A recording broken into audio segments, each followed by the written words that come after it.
What? You usually talk for a little bit.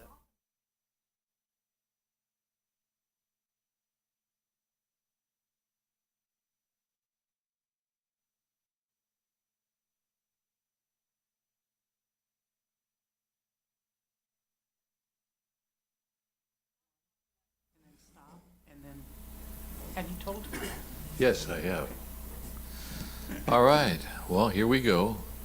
I know we're a small group here tonight, but I'm hopeful that we've got some people watching. There's 2 sessions left in Deborah, and because of the moving of the church and the downtime coming with that, we're going to do these 2 sessions tonight.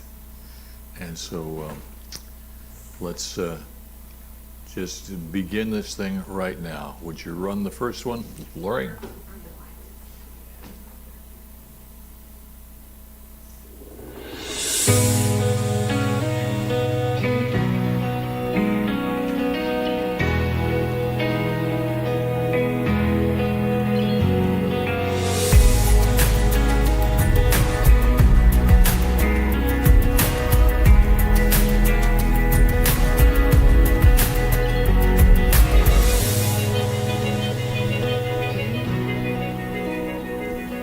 Hey everyone, welcome back to the Epic of Eden, Deborah, Session 6. Last session, we were introduced to the crisis of the 4th cycle of the book of Judges. Our hero, Deborah's cycle. The situation is dire. Jabin of Hatzor is in league with Sisera entrenched at Megiddo, one of the largest, best fortified, longest lived cities in the land. Jabin and Sisera have taken control of the fertile fields of the Jezreel and have thereby stripped the tribes of Israel of their rightful inheritance. As a result, the citizens of Israel have found themselves working what should be their own land as slaves on Jabin's plantations. The text tells us that we can find those plantations at Harosheth Hagoyim, the places plowed by the nations, just east of Megiddo. This was the most productive farmland in all of Canaan. It had been prized and controlled by Egypt for centuries, but now with the weakening of Egypt, Jabin and Sisera have moved into the vacuum. And as control of the Jezreel means control of the Via Maris, they have also got their hands on any trade that moves through the northern territories. How do these two control this much valuable real estate? Well, as we discussed in our last session, 900 chariots fitted with iron, a completely undefeatable force for a volunteer militia from the hill country. Thus, as the tribes of Israel look down from the hill country, what they see for themselves is poverty, starvation, and humiliation, with assimilation the most likely route toward survival. Folks, we need a hero. So Judges 4, verse 6, so Deborah, who had already been judging Israel for a time, sent and summoned Barak, the son of Abinoam. Now I realize that our NIVs say simply that she sent for Barak, but I don't think that is an adequate translation of the 2 verbs here, hendiatus, for all you language nerds. Deborah doesn't just send a note or a text. She summons Barak. She calls him from his post up north like my provost summons me to her office, like the principal summons a student, like Madam Secretary summons her speechwriter. Yeah, Elizabeth McCord, a little Matt Mahoney, just in case you're as addicted as I am. Okay, she calls him from Kadesh in Naphtali. Let's take a look at this in real space.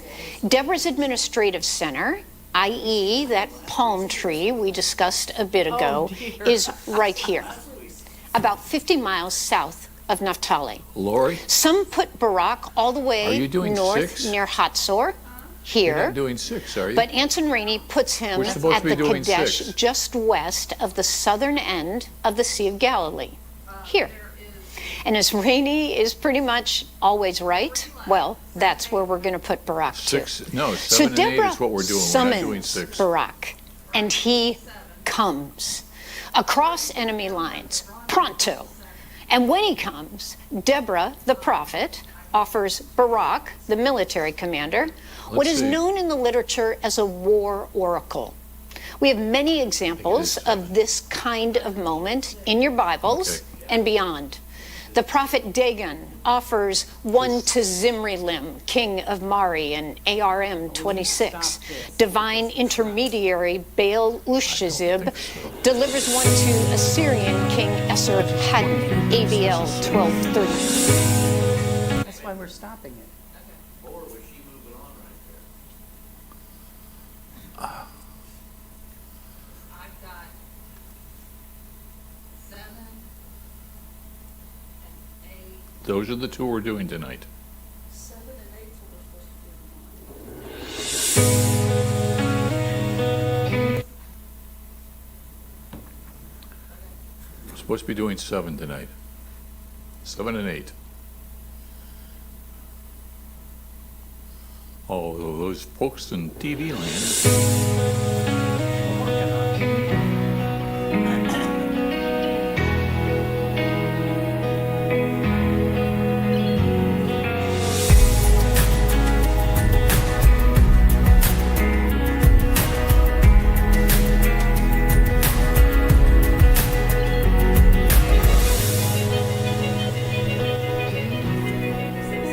Yeah.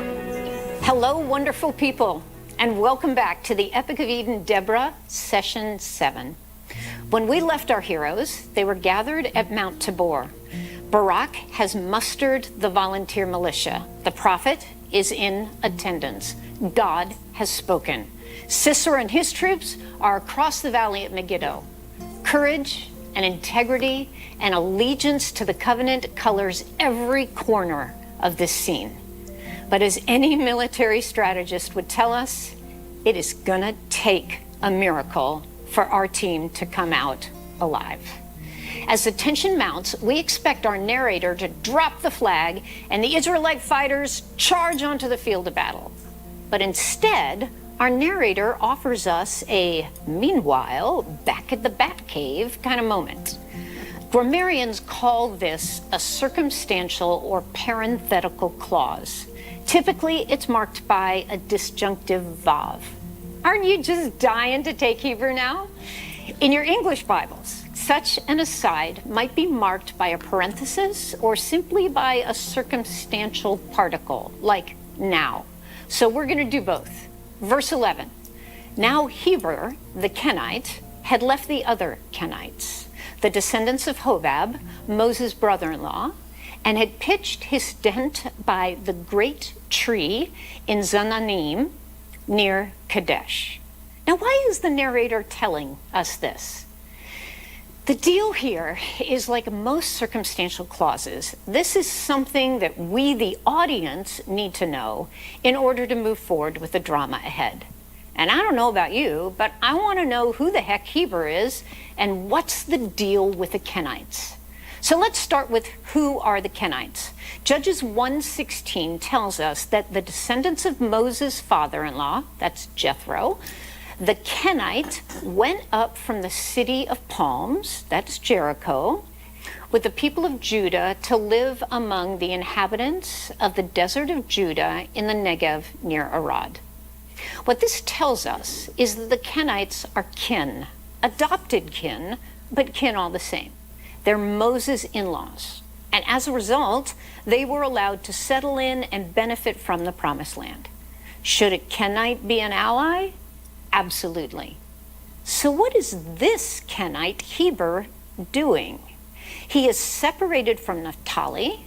That means he's broken kinship ties. And he has pitched his tent near Kadesh, meaning, one, he's a pastoralist. He's in a tent, not a farmer. And the fact that all our other Israelites here are farmers might prove interesting. And two, he's moved. Later in verse 17, we're going to learn that he has also made peace, shalom, with Jabin, the mob boss in Hatzor. And as DJ Wiseman would tell us, to make peace is to make a covenant. Heber has forged a formal covenant alliance with Jabin. An ally has become an enemy. So the text goes on. Verse 12. When they told Sisera that Barak, the son of Abinoam, had gone up to Mount Tabor, Sisera summoned from Harosheth Hagoyim to the Kishon River all of his men and his 900 chariots fitted with iron. Crisis! The moment is here. Sisera knows. Hurry! Arm the men! Field the battalions! Positions! But wait a minute. Who told Sisera that Barak and his troops were at Mount Tabor? This was a secret mission. The troops are not visible on the backside of Mount Tabor. Deborah and Barak, well, they weren't stupid enough to leak their battle strategy to the press. How does Sisera know? Oh, that's why the circumstantial clause. Heber has told Sisera. The turncoat has betrayed us. Guys, if this were a movie, this would be the all is lost moment. And if I were Barak or Deborah, I would be thinking, one, I am going to wring that little weasel's neck. That would be on my list. And two, are you sure this was the Holy Spirit? Maybe I should have just left well enough alone. Why did I have to get all zealous and stick my nose in where it didn't belong? Surely if this were God's will, there wouldn't be this kind of pushback. Ever been there? But of course, that is not how God sees this, and it is not the way our girl Deborah sees it either. Rather, Deborah sees this betrayal, the massive forces of Sisera moving before she expected it, and her response? Verse 14. All right, Barak, go. This is the day that Yahweh has given Sisera into your hands. Has not Yahweh gone ahead of you? When I read this battle cry, my mind goes to a bajillion battle scenes that have stirred my soul over the years. I see the ride of the Rohirrim, when Theoden's mounted battalions appear on the horizon at the siege of Gondor. For aged Theoden, this is going to be his last battle, but it is clearly not his first, because he rides back and forth in front of those tombs with all of his kingly regalia. He clashes sword against spear, and he shouts over and over again, ride now, ride to ruin, ride to the world's ending. And all of his warriors cry out in a single voice, death.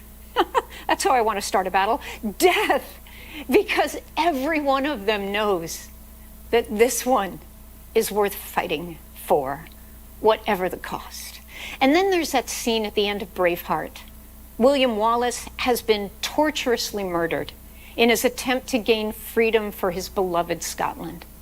The starving and exhausted militia of the Scottish clans, they stand on the hillock, they're leaderless, they're beaten, and as they gaze down at the English army, everyone in the audience expects them to drop their arms and walk away. But one man, just one man, lets loose his battle cry and hurls his broadsword into the air. And as it finds its target, humiliation and despair is transformed into courage, and the Scots charge down that hill, and we know who will take that day. So verse 14, Deborah cries, go, Barak, this is the moment. Yahweh has given Sisera into your hands. Has not Yahweh gone before you? So Barak charges down Mount Tabor with 10,000 men behind him. And at Barak's advance, Yahweh routs Sisera and all of his chariots and his army by the sword. They abandoned their weapons and they ran. And the text tells us that Sisera himself, the warlord, got down off of his chariot and fled on foot. And verse 16, Barak pursued the chariots and the army all the way to Harosheth Hagoyim, and all the army of Sisera fell by the edge of the sword. Not a man was left. Guys, wherever you are, I expect you to stop and take a moment and whoop and holler. High fives all around. How could this be? Outgunned, outmanned, outnumbered, outplanned, and we won. We won. How could that be? But wait a minute. Exactly how did we win? The text says in verse 15 that Yahweh routed Sisera, and that one of the results of that rout was that Sisera got down from his chariot and fled on foot. Help me out here. What warlord in his right mind would get out of his iron-reinforced chariot, drawn by two monstrously fit and well-trained war horses, in order to make a run for it on foot from an opposing army? Okay, like, that doesn't make any sense. Well, it doesn't make any sense unless you know a little bit about the soil composition of the Jezreel Valley, the habits of the Kishon River, and a particular basalt causeway that runs under the soil of the Jezreel Valley, and the habits of the god Baal of Canaan. So let me fill in the blanks. You ready? Here's our visual again. Jabin is up here at Hatzor. Sisera is down here at Megiddo. Barak and Deborah are at Mount Tabor. And here are some of my students perched on top of the Iron Age gate at Megiddo. I can, so I do. Don't tell the Park Service. Okay, according to Yahweh, the battle will occur at the Kishon. You know something about the Kishon River at this point. Most of the year, a dry gully in its upper courses. There's a very cool picture out there of the IDF marching through the Kishon Valley, and it's nothing but a dry, flat riverbed. Look it up if you get the chance. But you also know that the river is responsible for draining most of the water from the Jezreel Valley and from the lower Galilee. And you know that when the weather changes, when the rainy season comes, well, that dry gully can be transformed into not just a river, but a flash flood river. You also know that there are two choke points for that river. One is near the sea, and the other is mid-valley near Megiddo. As a result, when the rain comes, two basins form where the water backs up and it floods the valley. And if you've ever been in the Jezreel in the wintertime, I have, the percentage of clay in that soggy soil creates the biggest mud mess you've ever seen. The kind that when you try to pull your hiking boot up out of the muck, you literally pull up a clod of crud the size of a cement block. There is a fellow named W.M. Thompson who explored that area of Israel late in the 19th century. And he speaks of having, quote, no little trouble with its bottomless mire and tangled grass, close quote. And there's a woman named Gertrude Bell who recorded her journey from Haifa to Jenin in 1905. It's in her journal. And she records, quote, the road lay all across the plain of Esdraelon. That's another word for the Jezreel. And the mud was incredible. We waded sometimes for an hour at a time, knee deep in clinging mud. The mules fell down, the donkeys almost disappeared, and the horses grew wearier and wearier. You get my point. You don't want to be trying to cut across the valley in the wet season. And you also want to be careful about that river. There's a really famous clip on the internet of the Kishon flooding. It's kind of crazy. Even though you wouldn't understand the verbal because it's coming through in modern Hebrew, every parent knows exactly what that man is yelling at his son. Get the heck away from the water!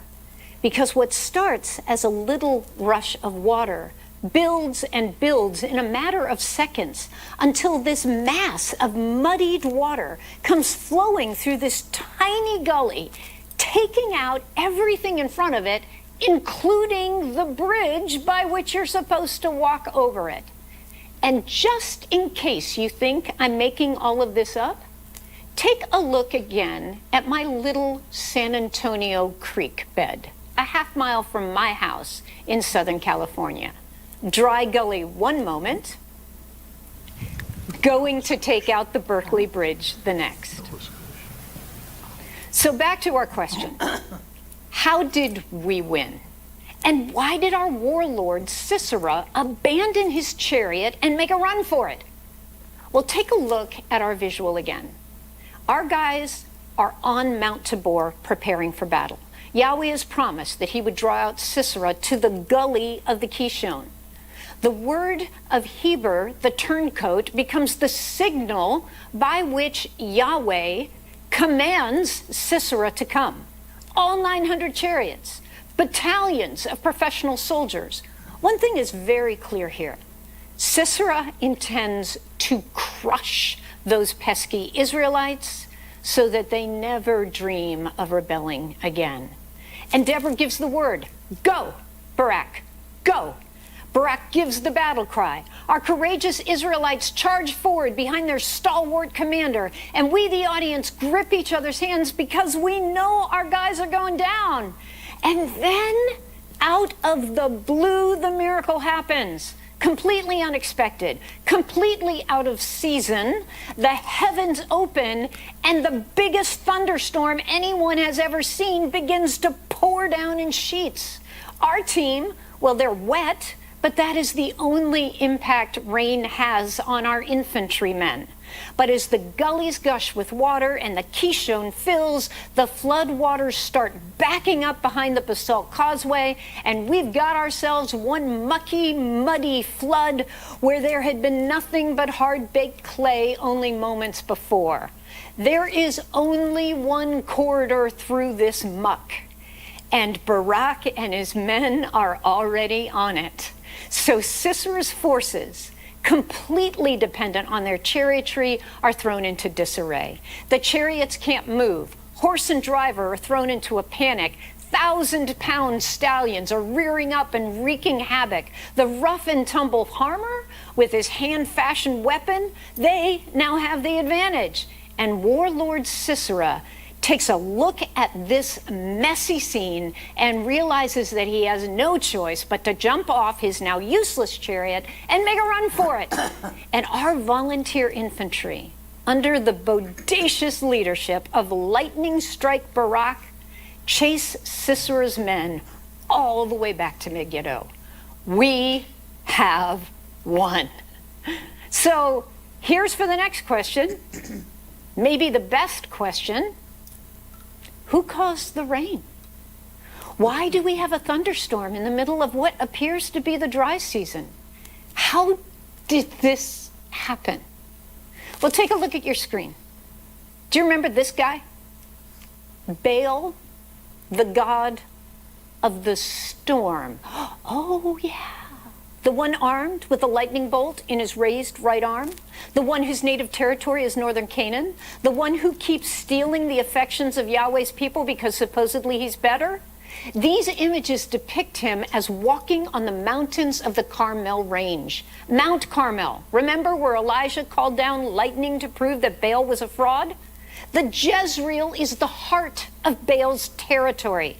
Sisera is Baal's man. Thunderstorms are Baal's thing. According to the hymns written about Baal at Ugarit, Baal is the cloud rider. But who called down the thunderstorm that day? And whose man is named Lightning Bolt Barak? Folks, while Barak was biting his nails up on Mount Tabor, the reason he was nervous was because somewhere in his head, this battle was his job. Let me say that again. The reason that Barak was nervous was because in his mind, it was his job to win this battle. As you look at this story now, Who won this battle? And here's the big one. Who was the true opponent in this battle? Sisera, Jabin, or Baal? As I tell my students all the time, it doesn't matter how big your opponent is. It matters how big your God is. And Yahweh, he's bigger than Jabin. And he's bigger than Sisera. And Yahweh, he's bigger than Baal. All right, at last we turn to Judges chapter 5. Because here we find the emotive telling of the tale, what most know as the Song of Deborah. According to Frank Moore-Cross, one of the oldest pieces of poetry in the entire Hebrew Bible. Or perhaps better named, the epic poem of Deborah and Barak. So what is an epic? Well, according to the experts, an epic is a long narrative poem that relates the great deeds of a larger-than-life hero who embodies the values of a particular society and upon whom the fate of his or her people depend. There is so much there. Is Deborah larger than life? Yes. Does she embody the values of her society? Yes. And does the fate of her people depend on her courage and her heroic action? Yes. A second definition of epic. An epic poem is usually a very long poem, relating the story of a hero and his or her struggle against impossible odds. I'm going to say that Deborah and Barak's situation qualifies. Back to the quote. This is one of the oldest forms of poetry and was usually recited orally by professional storytellers or singers over several nights, often at a court or a feasting table. In fact, the oldest poem in any modern European language is the Old English epic Beowulf, close quote. This is what chapter 5 of the book of Judges is. It is an epic poem given to us so that we can recite it to each other and be roused by its themes of courage and resilience, be strengthened by its characters filled with courage, transformed by its message of loyalty and allegiance to the kingdom. And unlike chapter 4, this one is full of emotion. So if I had you here in person, I would make you read it, as I did all over the country this past year while I was test driving this curriculum. And I would pull up 2 aspiring thespians and we'd give them microphones and I'd make you pull out all the stops, shouting out these words of bravery and bravado, and I'd make the rest of you pull out your inner Pentecostal and respond as a person ought to such an epic tale. Hear these marvelous words that Deborah and Barak, son of Abinoam, sang before their people. On that day, Deborah and Barak, son of Abinoam, sang this song. When the princes in Israel take the lead, when the people willingly offer themselves, praise Yahweh. Hear this, you kings. Listen, you rulers. Even I will sing to Yahweh. I will praise Yahweh, the God of Israel, in song. When you, Yahweh, went out from Seir, when you marched from the land of Edom, the earth shook, the heavens poured, the clouds poured down water. The mountains quaked before Yahweh, the one of Sinai, before Yahweh, the God of Israel. In the days of Shamgar, son of Anat, in the days of Jael, the highways were abandoned. Travelers took to winding paths. Villagers in Israel would not fight. They held back until I, Deborah, arose. Until I arose, a mother in Israel. God chose new leaders when war came to the city gates.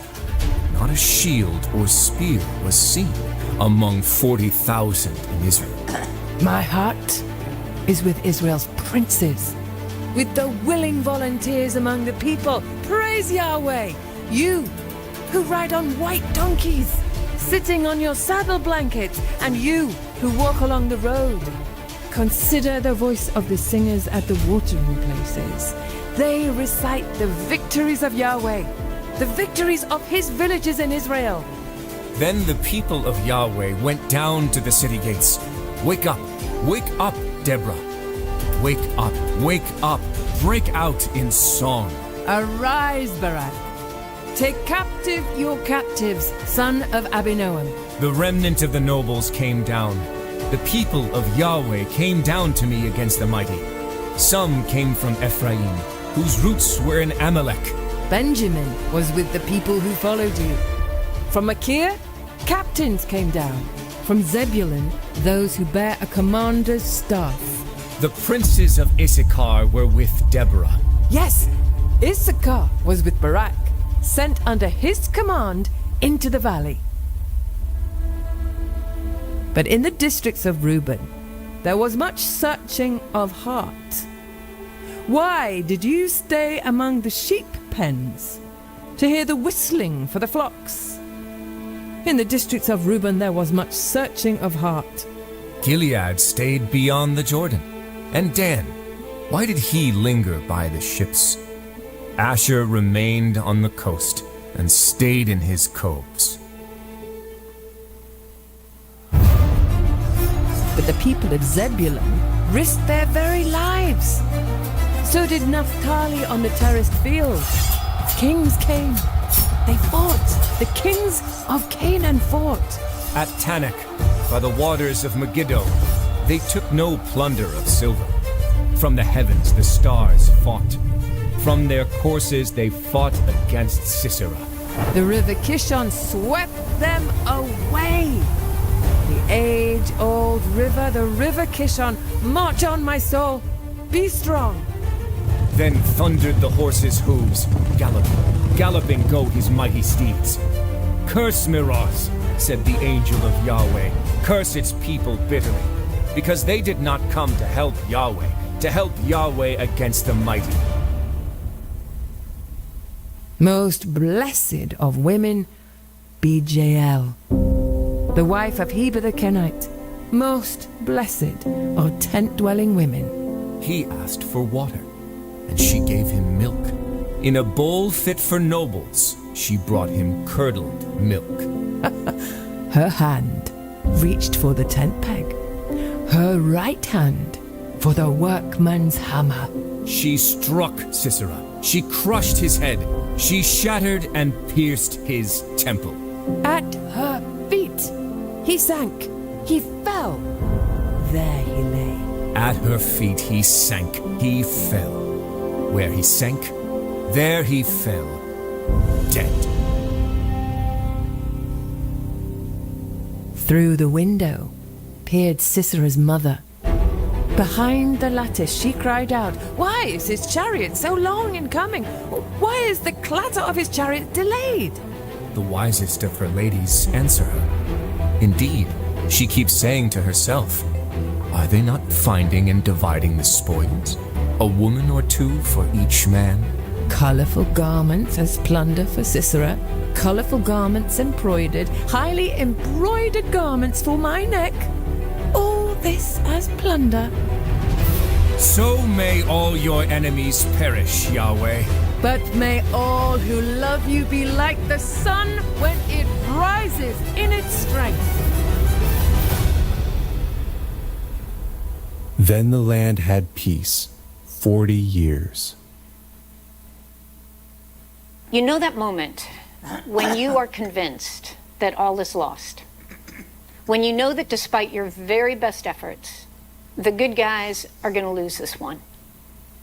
When all of the fortitude in the world can't make it happen? That is exactly where Deborah and Barak were. But in their weakness, the God of angel armies showed up, and victory was theirs. So as we come to the end of this great battle for the Jezreel, I'm going to ask you one more time. What territory can you see from where you're standing that you know belongs to the kingdom of God, and for whatever reason is not yet in the hands of God's people? Is it worth fighting for? And what are you going to do about it?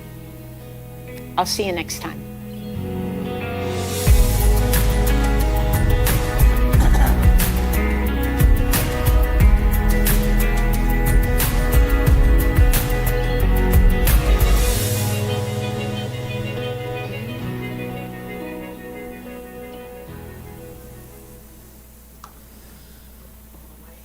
Yeah, we're going to wait.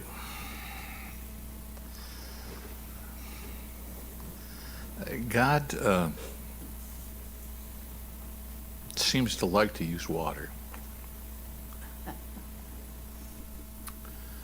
Remember when his people were leaving Egypt? They went to the Red Sea. He parted the sea and let them go across.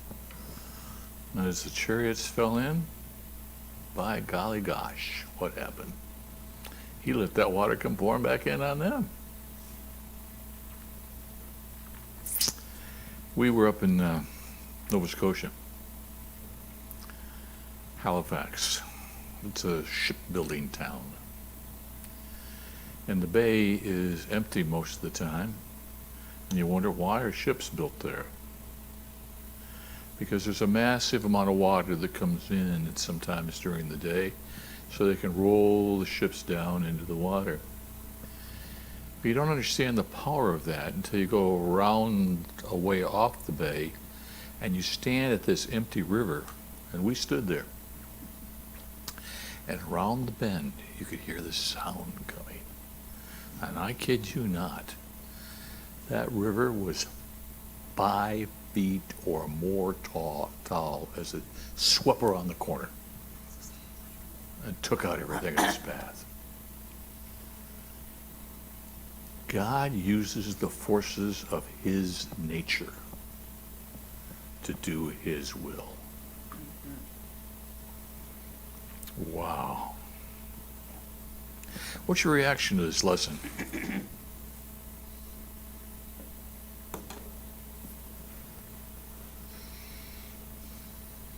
It was heavy, because it's a lot of war, and a lot of fighting.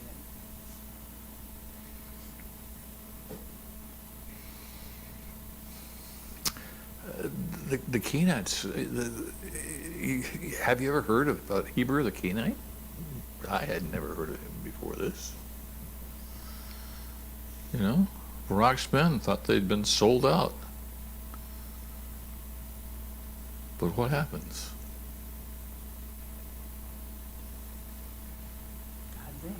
God wins. Oh. And for me, the strongest part of this video, this section, was the give and take in the psalm at the end. You could just see the narrators. And as they told the story in that form, you could actually feel the actual events. At least I could. I hope you could.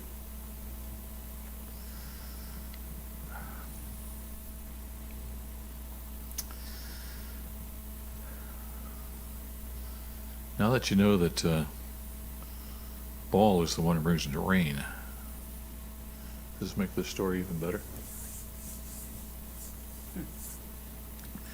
I wish we had a lot more time to discuss Because this. Baal was the bad guy, right? He was the demon god. That's right. So him bringing the rain, it was like, haha, I used what you brought, right? Yeah. Hey, you think you got me? Thanks for doing what I wanted done. Yeah.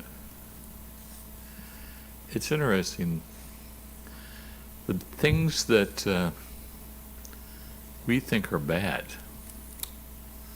God has an amazing way to show us that they're not bad for us. They're good for us. And,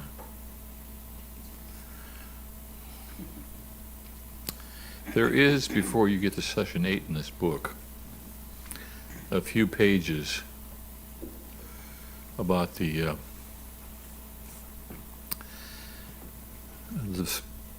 Epic of Eden and Deborah's battles and victory. You take a good look at that later on when you go home.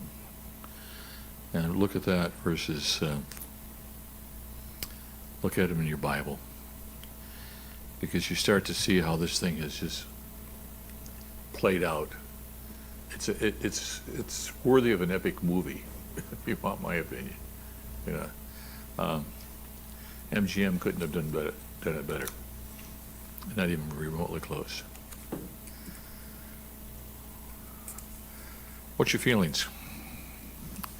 We're cutting this thing short. We have to. But I wanted to not wait until a few weeks from now, when everything that had gone before this was out of our minds. And I really wanted the opportunity within a short period of time to put session 7 and session 8 together.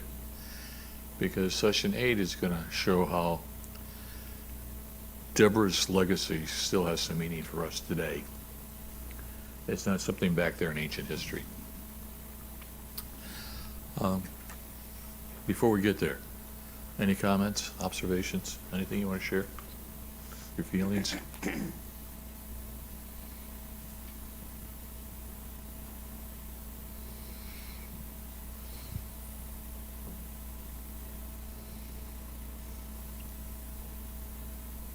Even though they were betrayed by, what's his Dale. Baal. no, not Baal, Oh, Barak. Brock. even though that they betrayed, it didn't matter. Isn't it amazing? Played into their plans anyway. Yeah, isn't it, man, the bad guy helps the good guys in the long run? Yeah. Huh? Reminds me of a good Western movie. It really does. Yeah.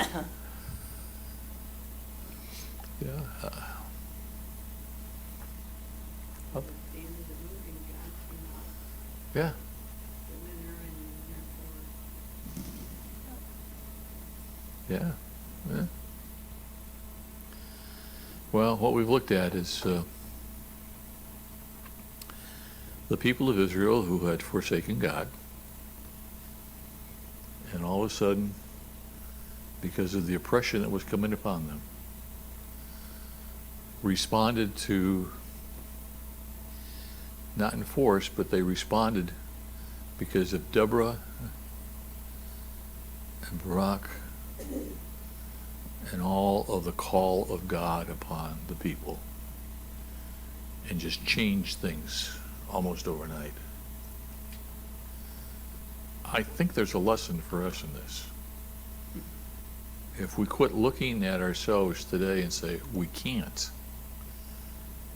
we need to know that God looks at us and says, you can. Look, when we left the church we were in a little bit better than 2 years ago, they looked at us and said, you can't. And we said, we can. And we came here, and we've got to the place of where the size here is hemming us in. We're not going to grow anymore. And some would say, you just can't get any bigger than this. You can't. But our vision is, we can. And we're moving. But if our vision of we can is limited to a facility so more people will be in the facility with us, we've missed the point.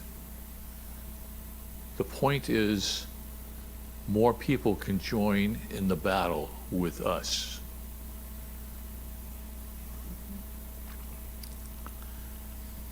For generations and generations, the church has had to rediscover that the church is not for Sunday morning. The church is for preparing people to go out into the world saying we can. And frankly, the church in most of its flavors today has not seen that. I was looking at what's going on in what was my home conferences in Indiana the other day. We had North and South Indiana, 2 separate conferences. Each one had 10 districts, and they were going strong.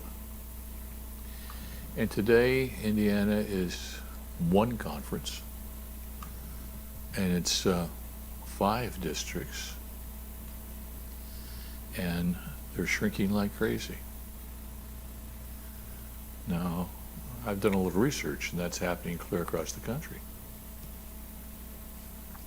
With some places slightly different. Texas is still alive. Some other places are still alive. And they're alive not because of their denomination. They're alive because they're following the Spirit of God. I wish we had a lot more people here tonight. And I hope we're going to have more people Sunday, because you're going to hear me talk more and more about this needing. Sunday. What? I said save it for Sunday. Yeah, I know. I'm just going to say you're going to hear me talking more about this. And if you wonder what's going to go on, the title of my sermon for next Sunday is The End of the Beginning. So think about that one for a while. Well, I know some people have got to pick up some stuff. Wait, we haven't watched the last thing. I know that. That's why I said what I said. Okay. That's called a segue, my dear. Sorry. Sorry. Lori, give us the next video.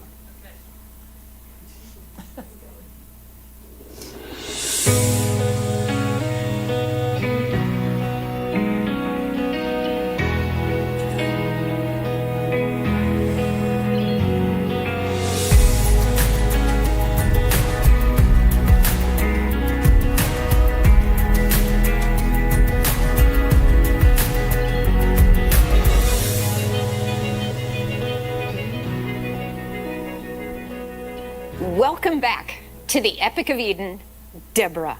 And this is our final session, session 8. Makes me a little sad. Okay, the last time that we saw each other, Barak and his men had just pulled off the biggest underdog victory of all time. 900 chariots of iron and a professional fighting force against the word of Yahweh through the prophet Deborah. When we first engaged the story, our palms were sweating. How in the world was our volunteer militia going to survive this encounter, let alone take back Israel's territory in the Jezreel? And then we remembered the word of Deborah, that this is the God of the Exodus we're talking about. This is the God of the conquest who's on our side. Surely he can handle the battle of the Jezreel as well. And so we turn to Judges, chapter 5, verses 4 and 5. When you, O Lord, went out from Seir, when you marched from the land of Edom, the earth shook. The heavens poured, the clouds poured down water. The mountains quaked before Yahweh, the one of Sinai, before Yahweh, the God of Israel. The mountains quaked before the God of Sinai, and so did the clouds over the Jezreel Valley. And as we witnessed in our last session, one perfectly timed and divinely orchestrated thunderstorm sent the hosts of Sisera running for their lives. Can we just pause for a moment over the fact that Barak's victory here was literally impossible? The hosts of Israel should have been slaughtered in that battle, and instead, victory. And what if Barak hadn't had the courage to obey the prophet and muster the men of Zebulun and Naphtali? What if the troops had not trusted him enough to come? Not only would their inheritance have remained in the hands of their enemies, if they had never risked, they never would have seen the mighty hand of God fight on their behalf. Think about that one. And how does our epic poet describe the moment in Judges 5? We're looking at verse 19. Kings came, they fought. The kings of Canaan fought. At Tanakh by the waters of Megiddo. They took no plunder of silver, From the heavens, the stars fought. From their courses, they fought against Sisera. The river Kishon swept them away. The age-old river, the river Kishon, march on, my soul, be strong. Guys, as we listen to this epic poem, what we are hearing is that the stars fought from heaven. The stars in their courses fought against Sisera. The message here is that Barak's battlefield was full of warriors that he could not see. That the forces of heaven, the cosmos itself, was fighting with him against the enemies of the kingdom. And what about that age-old river, the Kishon? Now that's pretty high praise for our seasonal riverbed that's dry 9 months out of the year. But the poet has made his point. The timely flooding of the Kishon is what saved the day. Just like the timely parting of the Red Sea saved the day hundreds of years before. And the timely disruption of the flow of the Jordan River saved the day for the grandparents of this current generation. And of course, the timely calming of the Sea of Galilee, when the Creator in human flesh would speak its name, would save the day for that next generation. What has happened here, folks, is that the faithful act of risk and obedience under Deborah's leadership is that the men of Naphtali and Zebulun went from being the third generation to being the first generation. They looked at that territory that should have been in the hands of the kingdom of God, and they risked. Not only did they decide it was worth fighting for, they decided that if they did not choose to act, who would? They chose resistance over assimilation, and they changed the course of redemptive history. March on, my soul, be strong. But this story is far from over. For starters, we need to find Sisera. Like, where did that guy go? And for follow-up, we need him dead. That is what the prophet said, and that is what needs to happen. So let's review. After Sisera made his move, marching toward the Kishon, Barak's battalions charged down off of Mount Tabor. And as prophesied, the opposing forces converge at the Kishon. And rather than Israel being wiped out by Sisera's superior technology, it begins to rain.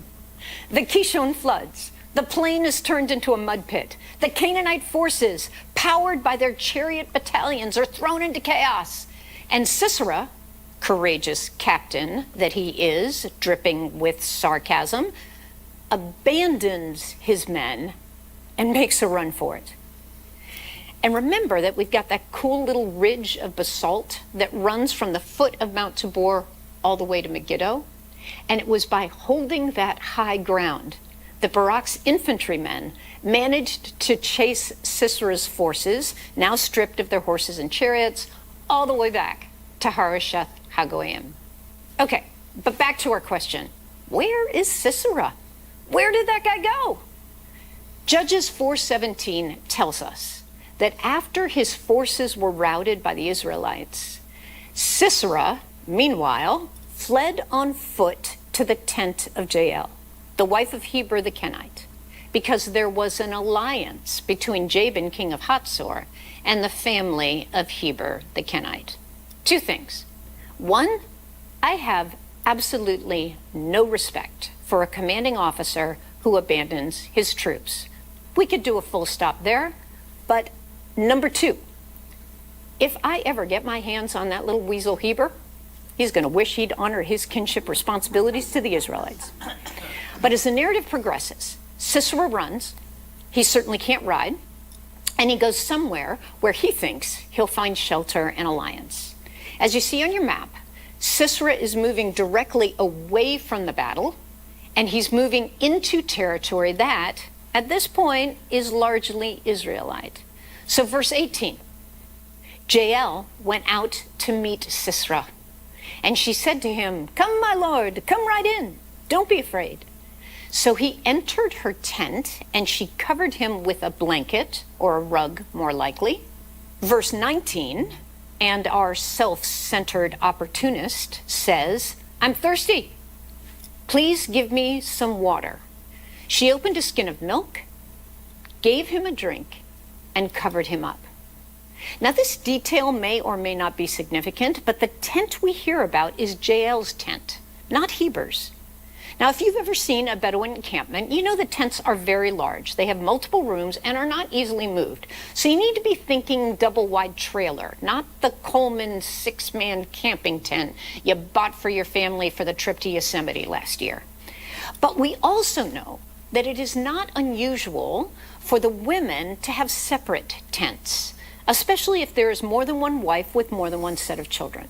So is Jael offering Sisera the woman's tent? Well, that would certainly be an even less likely place to find him. In sum, Sisera is physically exhausted, near collapse lightly, not only from the battle, but he's been running for miles with his enemy at his heels.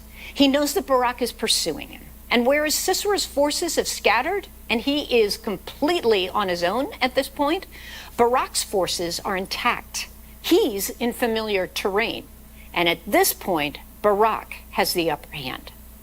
Sisera naturally expects to find refuge in Heber's family compound, and he would be least expected in the woman's tent. So not a bad place to hide. So what about this milk thing? Well, every mom knows that warm milk soothes a fussy baby, sending them off into that miraculous respite that moms call a nap. Why wouldn't it do the same for a fussy, murderous military man? It's worth a shot. Okay, so our enterprising farmer's wife figures out how to quiet her warlord, and we are all left thinking, good job, Jael, but what are you going to do next? Verse 20, Sisera says to her, "Stand in the doorway of the tent. If someone comes by and asks you, 'Is anyone here?' you say no." By the way, who do we think Sisera thinks might be coming? And of course, the answer is Barak. One other side note here. Each of Sisera's requests of Jael are in fact imperatives, a superior demanding responses of his subordinate. Why did he expect to be obeyed? Well, A, these are allies, but much more likely and significant to our narrative, B, she is just a woman, a foreign woman, and the wife of a somewhat slimy pastoralist turncoat. Guys, Jael is the consummate definition of a nobody. Okay, back to, hey Jael, what are you going to do next? You've got the most dangerous man in the country asleep in your tent. Your husband is nowhere to be seen. The second most dangerous man in the country is in hot pursuit of the guy who's asleep in your tent. Do we have a plan, Jael? And it is this moment that the most unlikely hero of the entire saga steps onto the stage. You see, apparently Jael is a patriot. And apparently she remembers the kindnesses of the Israelite tribes to her Kenite kin. Apparently she does not share her husband's alliances. Who knows? Maybe she is actually a woman of faith herself. But of course, in her world, for Jael to act in defiance to her husband would come at a very high price. Folks, Jael is not a prophet. She's not a judge or a warrior. But Jael, she's brave. So many things as I watch this scene unfold. First, let me say, up front, we are looking at a woman of substance. And by substance, I mean this is a woman who has wrestled more than one resistant sheep to the ground for the shearing, who has turned a breech lamb in the birthing, who's grabbed an obstinate goat by the horns and let him know who's in charge. I see a farmer's wife who knows how to handle livestock and an oversized Chevy truck, and maybe even both at the same time. So after Jael successfully sends her villain off into dreamland with warm milk, I'm also seeing her pacing outside the tent. And what is she saying? It worked. Oh my goodness, I've got him. He's in there. That thug. He's here. He's sleeping. He's bigger than I thought he was. Under my blanket, asleep. Surely someone is coming after him. But what if he doesn't get here in time? What if my husband finds out? Oh, what do I do with him? Barak can handle him. I know that. But what if he wakes up before Barak gets here? What if my husband gets back in the fields? Should I? And then she sees it. The hammer. Yeah. And the spike tossed to the side after the last camp set up weeks ago. And she thinks, could I? Actually? And our unlikely hero digs deep. And with the weapon of a homemaker, not the weapon of a warrior, she strikes. Okay, we're going to have to talk about tent pegs here. Bedouin tents are not pup tents. So the spikes that keep them in the ground have to be equally formidable. Modern ones are like 2 feet long. Jael's is likely made of wood, maybe bladed to break through the ground. Whatever its size, our heroine takes that stake and her well-worn hammer and her well-developed biceps, and she does what she knows how to do. Verse 21. So Jael, Yael in Hebrew, Heber's wife, picked up a tent peg, Yathed in Hebrew, and a hammer, and went quietly to him, that would be Sisera, while he lay fast asleep and exhausted. And she drove that tent peg through his temple into the ground, and he died. He died. Guys, I love biblical narrative. Talk about just the facts, ma'am. No emotion whatsoever. Can you imagine what this would look like with background music and lighting and makeup? So how does one go about penetrating a skull with a tent peg? When I was working on this curriculum with a church down in Richmond, Texas, there was an orthopedic surgical nurse in attendance who apparently drills through human skulls on a regular basis, and who has bigger biceps than my garage weight workout will ever produce. She told me that this task on Jael's part would have taken serious effort. Apparently the buzz saws they use on our skulls regularly jam up when they're trying to do surgery. That's because our skulls are like super thick. That's a lovely thought, now isn't it? So as she and I were standing there at this, oh, so lovely dinner reception after my teaching was done, you know, sundresses and strappy heels, Sandra, that's her name, offered me some pretty specific information on how to penetrate the human skull with a tent peg. And in her expert opinion, going through the temple would be pretty challenging without some sort of electric augmentation. But the ear, the mouth, that would work. And lo and behold, further research has demonstrated to me that the Hebrew term typically translated temple can also be translated mouth. And more than one Old Testament scholar has already suggested that our girl Jael cleverly drove that stake right through Sisera's open, snoring mouth. Lawson Stone goes so far as to suggest that said tent peg pierced the cervical vertebra, rendering the man not merely dead, but most clearly dead. Again, some lovely imagery for your Bible study time.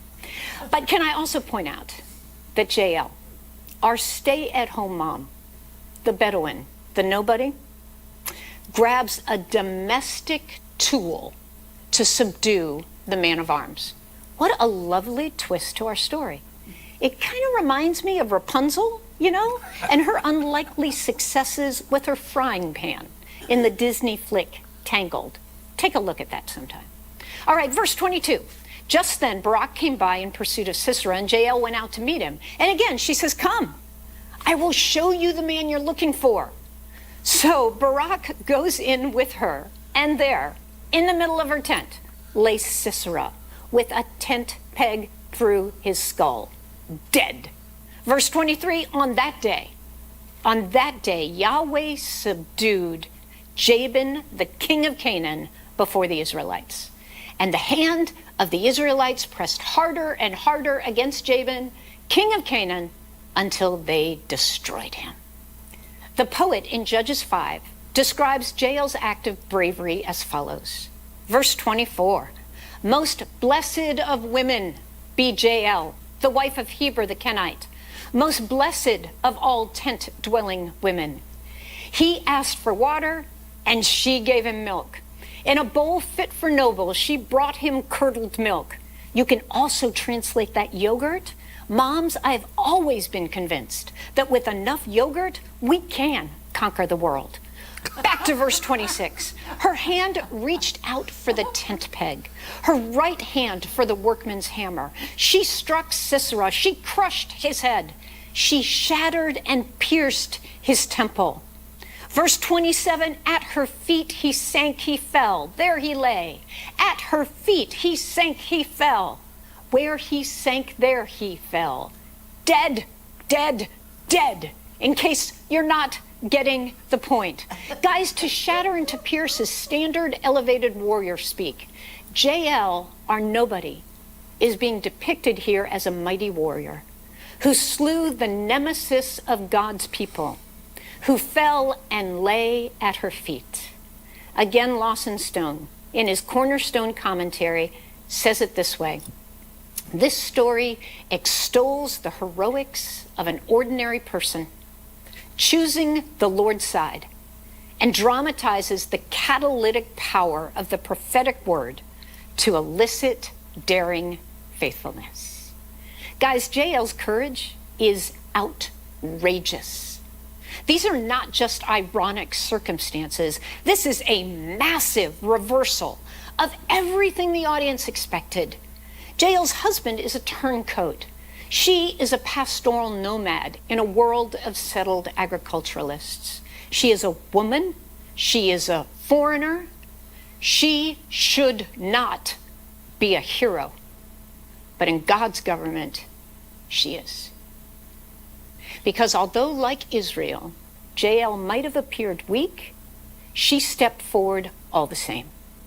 And Yahweh made her strong. And of course, we, the audience, realize that she is the woman that Deborah was speaking of. It's Jael who would deliver the death blow to Barak's enemy. And she is now a paradigmatic picture of how real covenant commitment makes even the most seemingly non-threatening character a threat to the powers of darkness.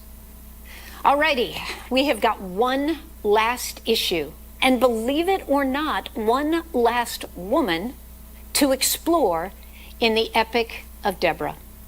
We don't meet her in chapter 4, but in the epic poem of chapter 5, she takes center stage.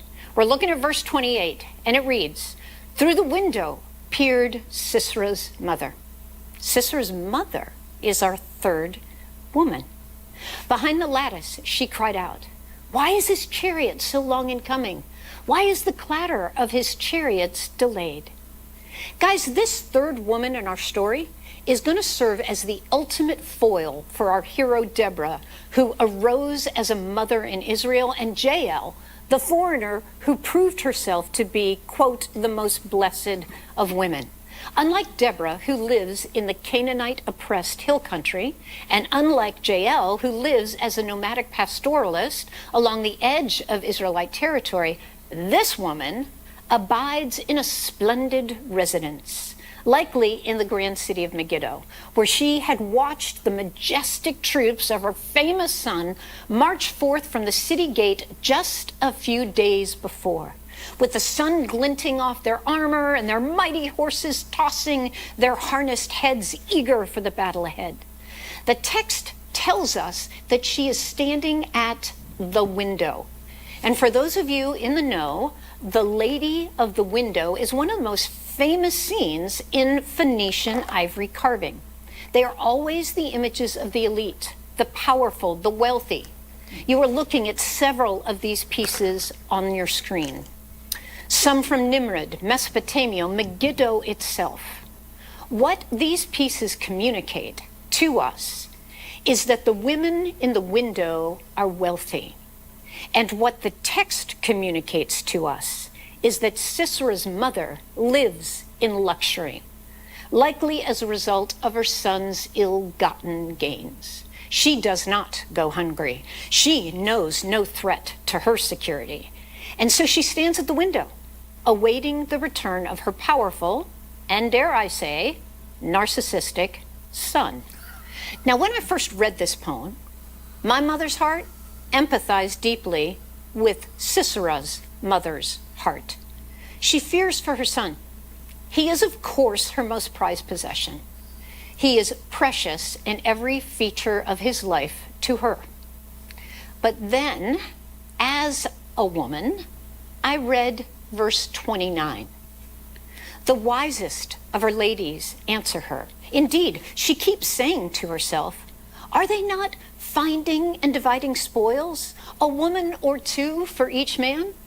Colorful garments as plunder for Sisera, colorful garments embroidered, highly embroidered garments from my neck, all this as plunder. See, this woman can't wait for her son to come back from battle because she knows that he's going to bring her some cool stuff. And it seems that the cost of that cool stuff to the people that he has slaughtered has not even crossed this woman's privileged mind. To quote Michelle Knight again, Sisera's mother lives with all of the advantages of an urban center.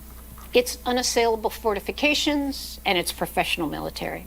She has always only lived securely, but she will be humbled. Whereas the woman most vulnerable to Sisera's atrocities, Jael, she is the one strengthened by Yahweh to defeat him, close quote. And then there is that part about a woman or two for each man. You likely know what she's talking about. And if you could read the Hebrew, which literally says a womb or two for every man, and even in Hebrew that phrase is considered crass and inappropriate, then you would know for sure what Sisera's mother is talking about. It would be the same thing that the United Nations Secretary General Antonio Guterres calls the all too common legacy of war. The militarized, systemic rape of civilian populations. Outside of the simple violent passion of victorious soldiers, there is an actual military strategy involved in this practice. And it has been so for millennia. The point? To so fracture and traumatize the civilian populace that domestic life cannot be maintained, and to render the reemergence of a cohesive society impossible. That was the goal of the Serbian cleansing in the early 1990s, the systemic abduction and rape of the Tutsi women by the Hutu in the Rwandan conflict. And if we had time, we could also talk about refugee camps designed to protect displaced women and children, but as Michelle Lent Hirsch offers, quote, are themselves rife with torture and rape, close quote. So when I hear a woman speak to this legacy with such callous dismissal, excusing her son's behavior as the reason he might be late for dinner, I don't feel compassion anymore. I feel rage. And I have no problem with our poet's words in chapter 5. Verse 31, so may all your enemies perish, O Lord, but may all who love you be like the sun when it rises in its strength. And I hear Michelle Knight again, quote, Yahweh, whose power disrupts social structures as effectively as the cosmos that quakes before him, close quote. So now, for the very last scene of our drama. I like to call it the reckoning. And here's the deal. Unlike societal expectations, Deborah is not going to be nice about the failures of the tribes who were too self-absorbed to show up for this great battle. As Carolyn Moore says in her book, When Women Lead, and all of us old-timers have learned the hard way, when women lead, they typically have two choices. They can either be nice, and therefore judged as ineffective and incompetent, or they can be forceful and authoritative, and therefore be judged as a witch. And that with a capital B. Deborah goes for competent. And so she launches. Speaking before the gathered tribes of Israel, this is in public. She indeed celebrates the victory of her people. But she also speaks discipline to those who chose to sit on the sidelines. Judges chapter 5, verses 15 through 18. In the district of Reuben, there was much searching of heart. In the tribe of Reuben, there was great indecision. Okay, verse 17. Gilead stayed beyond the Jordan. And Dan, why did he linger by the ships? Asher remained on the coast and stayed in his coves. The people of Zebulun, they risked their very lives, and so did Naphtali on the terraced fields. Okay, take a look at the map on your screen. The tribes who are circled in red are those who didn't show. The tribes who are circled in blue, those are the ones who did. Why do you think that Reuben couldn't quite talk themselves into showing up? Why did Gilead stay home? How about Asher? Do you see where these tribes are located? Can you guess where their economic alliances are? Thinking about that committee meeting again. Are we inviting that preacher who thinks that Jesus is one of several ways, several equally valid ways to get to heaven, to our pulpit because they'll grow our church and honor our God? Or are we inviting them because someone in the old guard with deep pockets is friends with them? A little too close to home. Hear the words of Lawson Stone one last time. The roll call of the tribes praises initiative and daring, and then it castigates Reuben's indecisiveness, Gilead's isolation, and Dan's co-optation. Asher's unwillingness to risk its security. Praise for Zebulun and Naphtali's bold embrace of mortal risk climaxes the list. But the primary vehicles of Yahweh's power are not the judges, as one might expect, but the forces of nature, the stars and the torrents of the river Kishon. That Yahweh alone is the main protagonist in this battle throws the decision to join or avoid the battle into a new light. Those who stayed away did not betray humans, but Yahweh himself. Those who stayed away did not betray humans, but Yahweh himself. Those who were not willing to fight for the kingdom were not failing their boss or their pastor or their denomination or their elder board. They were failing Yahweh himself. As I tell my seminarians all the time, do not forget who you work for. Because if you do, you'll either burn out or you'll sell out. So at last we come to the end of our story. Chapter 5, verse 31. Then the land had peace for 40 years. Deborah has brought victory to her people. Barak's faithfulness has won the day. The faithful soldiers of Israel who looked down on the Jezreel Valley and said, that territory belongs to the kingdom and I'm going to do something about it. They have ushered in a season of kingdom peace for the people of God. And the good guys, they are going to win. But only because the people of God embraced the message of the prophet and took action. So we circle all the way back to a question we asked early on in our study. How should we read the story of Deborah? Guys, this is a story that matters. It's in the Bible for a reason.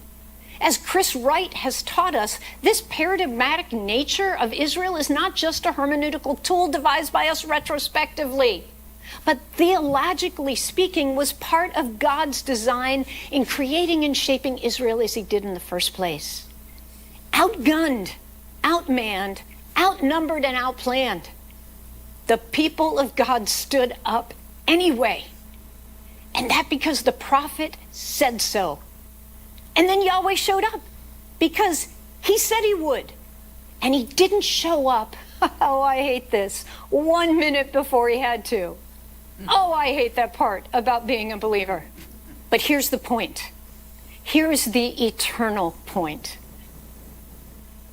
This is why this story is in your Bible. If the God of Deborah could bring victory to her, what might he do for you? So as we close down this very last session, can I ask you, how might this very real past meet your very needy present? How might we re-actualize this canon-worthy tale of courage and victory in the life of our church communities? Edmund Burke is often credited with saying, the only thing necessary for the triumph of evil is for good men to do nothing. Let me translate that for us. What territory can you see from where you're standing that you know belongs to the kingdom of God, and for whatever reason is not yet in the hands of God's people? Is it worth fighting for? And what are you going to do about it? Thank you for joining me for this study. Know that I'm honored to be your teacher. And may the vision of Deborah and the courage of Barak and the willing hearts of the men of Naphtali be yours this day. And may we all find it in our hearts to build his kingdom first.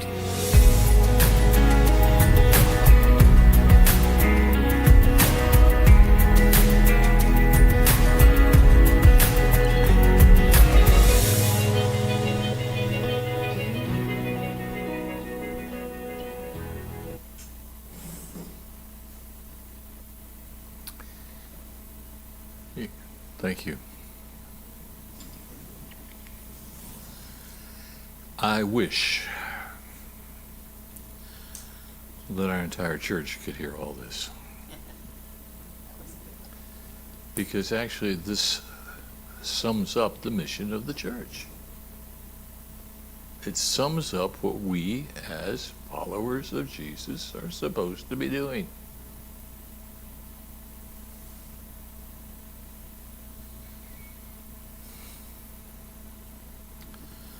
I don't know, folks. But yes, I do. Well, I can sit here and wish that everybody in our congregations had seen this. I know since the 40-some years in ministry that it does not take a whole congregation. It takes a handful of individuals willing to say, here I am, send me. And are willing to say, the odds are against me, but I'm going to go anyways because I know you're going to do something about not only leveling the playing field, but you're going to give me a high point. We've lived that way, haven't we, all these years? And I'll tell you, it's exciting. It is so, so exciting. When I've seen men come down the aisle in one of the churches I served and kneeling and giving themselves to Jesus, and going out into that community and making a difference. When I see women who have always been humble or proud, seeing the fact that they can even go before the men and make a change for Jesus. I realize that what I've been called to do and what Sue and I have done has not been futile. And I am totally certain that I've only seen a small fraction of what has come from the work we've been privileged to do.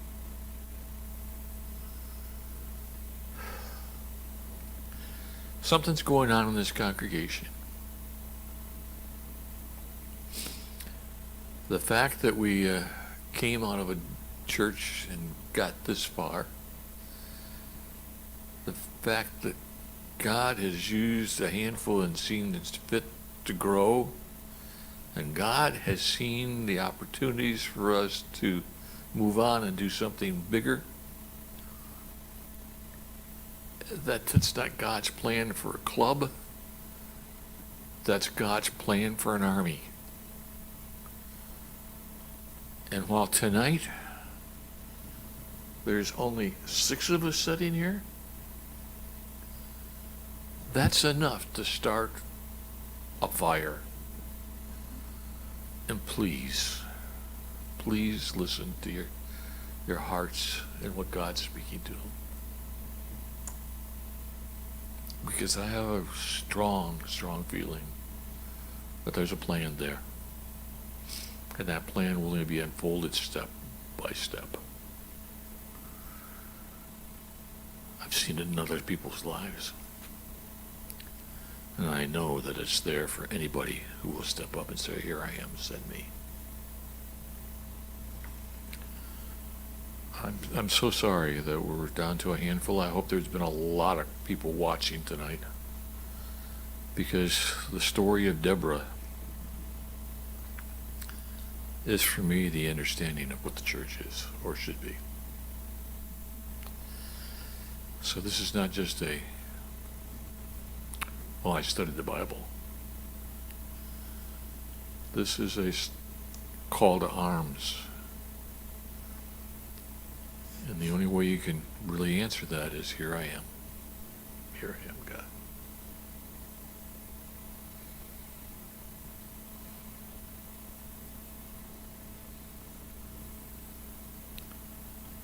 What's the most important thing in this study for you, and why? That's the question before us right now.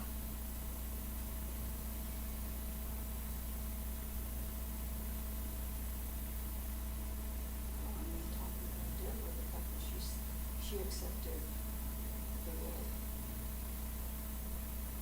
and didn't say anything